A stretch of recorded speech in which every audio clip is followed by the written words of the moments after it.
राधे राधे, हरे कृष्णा। आप सभी का हमारे YouTube चैनल धार्मिक कथा पर स्वागत है। आज ज्येष्ठ माह की अमावस्या है, जिसे वट सावित्री व्रत भी कहते हैं। ज्येष्ठ अमावस्या को शनि जन्मोत्सव भी मनाया जाता है।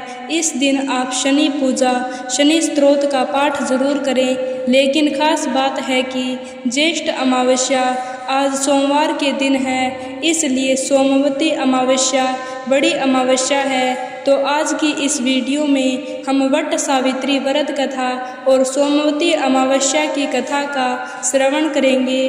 तो आइए कथा को शुरू करते हैं। वट सावित्री अमावस्या का व्रत विवाहित महिलाओं द्वारा अपने पति की लंबी उम्र, अमर सुहाग और अखंड सौभाग्य के लिए किया जाता है। प्राचीन समय की बात है, भद्र देश के एक राजा थे जिनका नाम अश्वपति था। भद्र देश के राजा अश्वपति के कोई संतान न थी। उन्होंने संतान की प्राप्ति के लिए मंत्रोच्चारण के साथ प्रतिदिन 1,00,000 आहुतियाँ दी। 18 वर्षों तक यह कर्म जारी रहा। इसके बाद सावित्री देवी ने प्रकट होकर वर दिया कि राजन, तुझे एक तेजस्वी कन्या पैदा होगी। सावित्री देवी की कृपा से जन्म लेने के कारण से कन्या का नाम सावित्री रखा गया। कन्या बड़ी होकर बेहद रूपवान हुई। योग्य वर न मिलने की वजह से सावित्री के पिता दुखी थे। उन्होंने कन्या को स्वयं वर तलाशने भेजा। सावित्री तपोवन में भटकने लगी। वहाँ सालव देश के राजा ध्युमतसेन रहते थे, क्योंकि उनका राज्य किसी ने छीन लिया था। उनके पुत्र सत्यवान को देखकर सावित्री ने पति के रूप में उनका वर्ण किया। ऋषि राज नारद को जब यह बात पता चली तो वह राजा अश्वपति के पास पहुँचे और कहा कि हे राजन, यह क्या कर रही हैं आप? सत्यवान गुणवान है, धर्मात्मा है और बलवान भी है, पर उसकी आयु बहुत छोटी है, वह अल्पायु है। 1 वर्ष के बाद ही उसकी मृत्यु हो जाएगी। ऋषि राज नारद की बात सुनकर राजा अश्वपति घोर चिंता में डूब गए। सावित्री ने उनसे कारण पूछा तो राजा ने कहा, पुत्री, तुमने जिस राजकुमार को अपने वर के रूप में चुना है वह अल्पायु है। तुम्हें किसी और को अपना जीवन साथी बनाना चाहिए। इस पर सावित्री ने कहा, पिताजी, आर्य कन्याएं अपने पति का एक बार ही वरण करती हैं, राजा एक बार ही आज्ञा देता है और पंडित एक बार ही प्रतिज्ञा करते हैं और एक कन्यादान भी एक बार ही किया जाता है। सावित्री हट करने लगी और बोली, मैं सत्यवान से ही विवाह करूंगी। राजा अश्वपति ने सावित्री का विवाह सत्यवान से करवा दिया। सावित्री अपने ससुराल पहुंचते ही सास ससुर की सेवा करने लगी। समय बीतता चला गया। नारद मुनि ने सावित्री को पहले ही सत्यवान की मृत्यु के दिन के बारे में बता दिया था। वह दिन जैसे जैसे करीब आने लगा, सावित्री अधीर होने लगी। उन्होंने 3 दिन पहले से ही उपवास शुरू कर दिया। नारद मुनि द्वारा कथित निश्चित तिथि पर पितरों का पूजन किया। हर दिन की तरह सत्यवान उस दिन भी लकड़ी काटने जंगल चले गए। साथ में सावित्री भी गई। जंगल में पहुंचकर सत्यवान लकड़ी काटने के लिए एक पेड़ पर चढ़ गए। तभी उसके सिर में तेज दर्द होने लगा। दर्द से व्याकुल सत्यवान पेड़ से नीचे उतर गए। सावित्री अपना भविष्य समझ गई। सत्यवान के सिर को गोद में रखकर सावित्री सत्यवान का सिर सहलाने लगी। तभी वहाँ यमराज आते दिखे। यमराज अपने साथ सत्यवान को ले जाने लगे। सावित्री भी उनके साथ पीछे पीछे चल पड़ी। यमराज ने सावित्री को समझाने की कोशिश की कि यह विधि का विधान है, लेकिन सावित्री नहीं मानी। सावित्री की निष्ठा और पतिपरायणता को देखकर यमराज ने सावित्री से कहा, हे देवी, तुम धन्य हो, तुम मुझसे कोई भी वरदान मांगो। सावित्री ने कहा कि मेरे सास ससुर वनवासी और अंधे हैं, उन्हें आप दिव्य ज्योति प्रदान करें। यमराज ने कहा, ऐसा ही होगा, जाओ अब लौट जाओ। लेकिन सावित्री अपने पति सत्यवान के पीछे पीछे चलती रही। यमराज ने कहा, देवी तुम वापस जाओ। सावित्री ने कहा, भगवान मुझे अपने पति देव के पीछे पीछे चलने में कोई परेशानी नहीं है। पति के पीछे चलना मेरा कर्तव्य है। यह सुनकर उन्होंने फिर से उसे एक और वर मांगने के लिए कहा। सावित्री बोली, हमारे ससुर का राज्य छिन गया है, उसे पुनः वापस दिला दें। यमराज ने सावित्री को यह वरदान भी दे दिया और कहा, अब तुम लौट जाओ। लेकिन सावित्री पीछे पीछे चलती रही। अब यमराज ने सावित्री को तीसरा वरदान मांगने को कहा।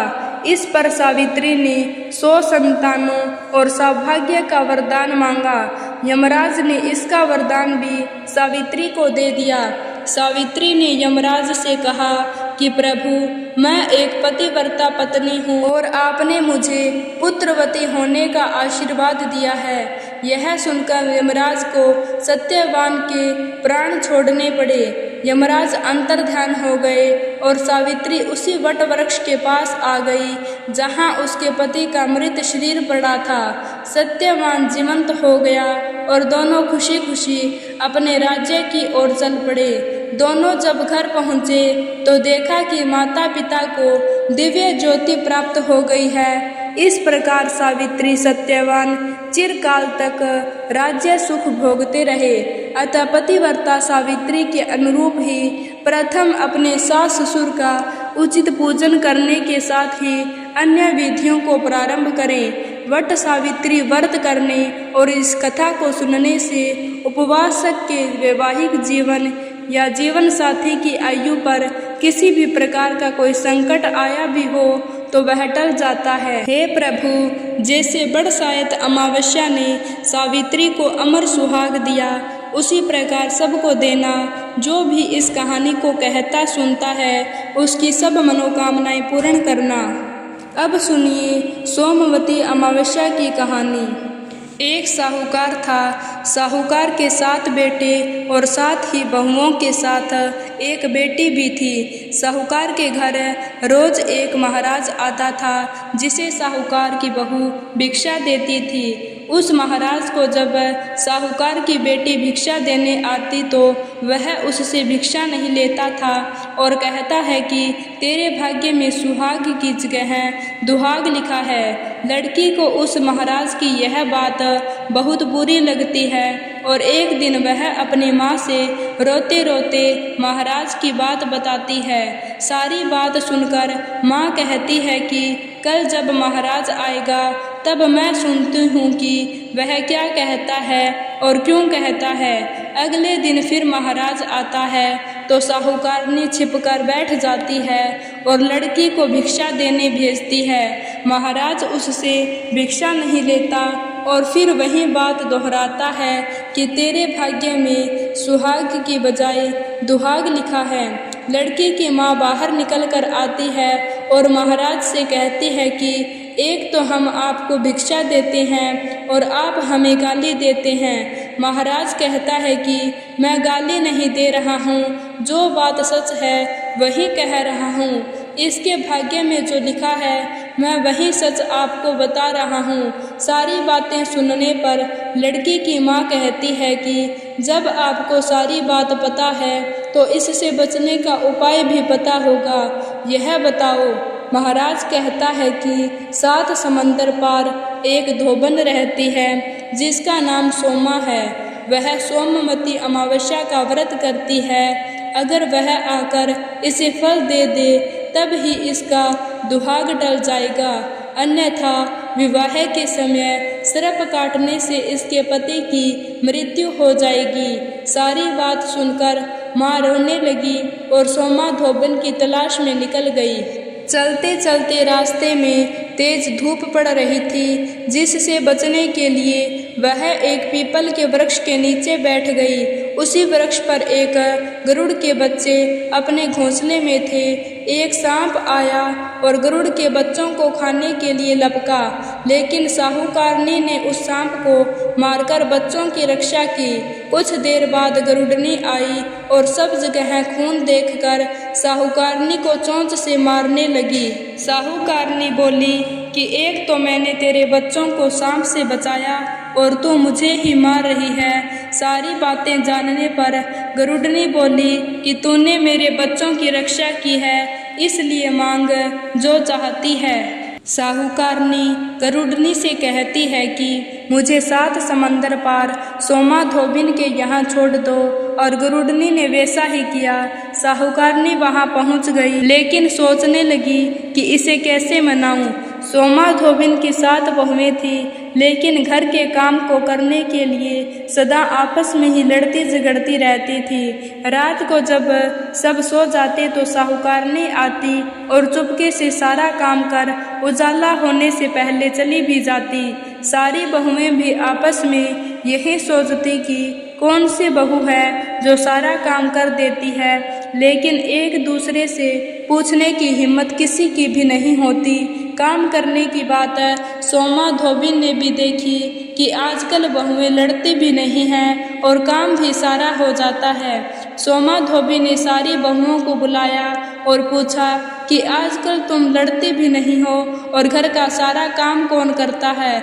बहुएं सास से झूठ कहती है कि लड़ाई करने से क्या फ़ायदा, इसलिए हम मिलकर काम कर लेती हैं। सोमा धोबिन को अपनी बहुओं की बात पर विश्वास नहीं होता है और वह रात में जागकर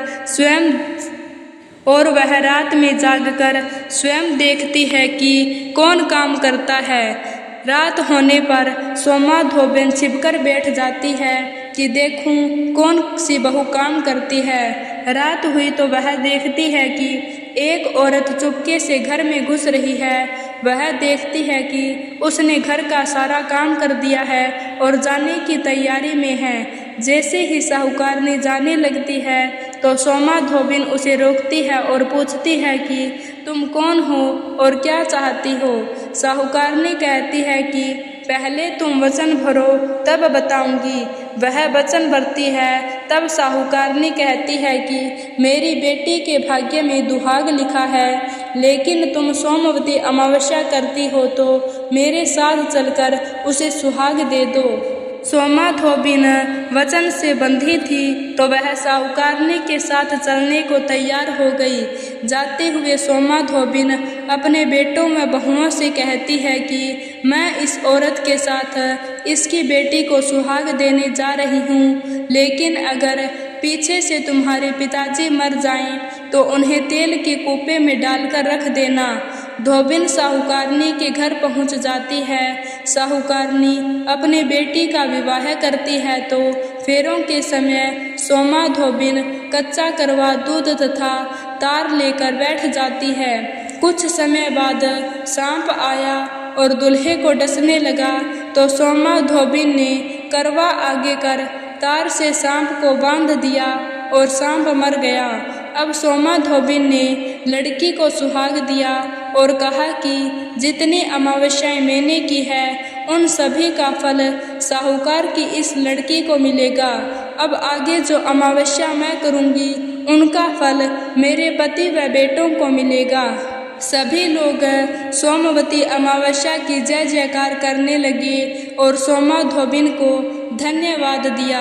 सोमा धोबिन अपने घर वापस जाने को तैयार हुई तो साहूकारनी ने कहा कि तुमने मेरे जमाई को जीवन दान दिया है, इसलिए तुम जो चाहो मांग लो। सोमा धोबिन बोली कि मुझे कुछ नहीं चाहिए और वह चली गई। रास्ते में चलते हुए फिर से सोमवती अमावस्या आ गई। उसने पीपल के पेड़ के नीचे बैठकर कहानी कही, व्रत रखा और पीपल के पेड़ की 108 बार परिक्रमा की। पीपल के पेड़ की पूजा के बाद वह घर जाती है तो देखती है कि उसका पति मरा पड़ा है।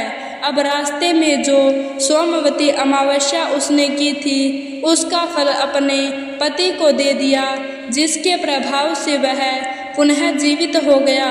सब कहने लगी कि तूने ऐसा क्या किया जो तेरा पति जिंदा हो गया। वह कहती है कि मैंने तो ऐसा कुछ नहीं किया, बस रास्ते में सोमवती अमावस्या आ गई थी जिसका मैंने व्रत किया, कहानी कही और पीपल के वृक्ष की 108 बार परिक्रमा की।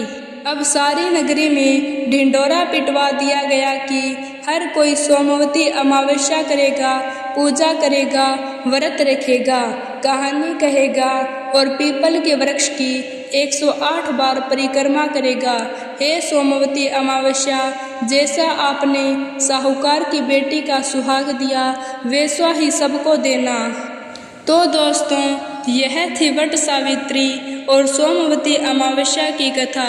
उम्मीद है आपको पसंद आई होगी, तो वीडियो को लाइक और शेयर ज़रूर करें और ऐसी ही व्रत कथाओं के लिए हमारे चैनल को सब्सक्राइब ज़रूर करें। धन्यवाद। राधे राधे।